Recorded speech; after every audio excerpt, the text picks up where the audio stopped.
আজকে তোমাদের সাথে শেয়ার করব সাবুদানা দিয়ে একটা ডেজার্ট। প্রথমে সাবুদানাগুলোকে ভিজিয়ে রাখতে হবে কিছুক্ষণের জন্য। তারপর একটা কড়াইতে গরম জল করে তার মধ্যে সাবুদানাগুলোকে ফুটিয়ে নিতে হবে, আর এক পাশে ফুটিয়ে নিতে হবে দুধ। এরপর বাড়িতে যত ধরনের ফল রয়েছে সবই কিন্তু আপনারা এখানে দিতে পারেন। আমাদের বাড়িতে যা যা ছিল সেগুলো আমরা এক এক করে এখানে দিয়েছি।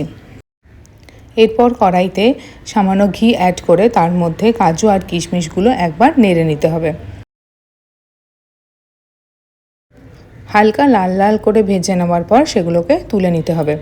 আমরা এখানে ফলের মধ্যে নারকেল কুড়ো দিয়েছিলাম, আর ছিল আপেল, দুরকম আঙুর, আমসত্ত্ব, কলা, বেদানা আর খেজুর।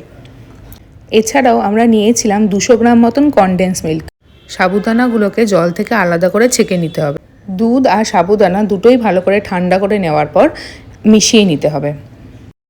এই মিশ্রণটাকে আরেকটু গাঢ় আর মিষ্টি করার জন্য আমরা এখানে ব্যবহার করেছি কনডেন্স মিল্ক।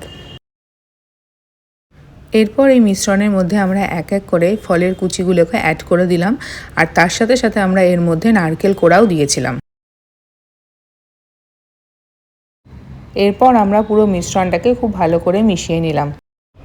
এরপর একটু ঠান্ডা করে নিলেই রেডি হয়ে যাবে এত হেলদি আর ইজি একটা ডেজার্টের রেসিপি। খুব সহজেই তৈরি করে ফেলতে পারবেন এই রেসিপিটি, আর অবশ্যই জানাবেন যে এই রেসিপিটি আপনাদের কেমন লাগলো।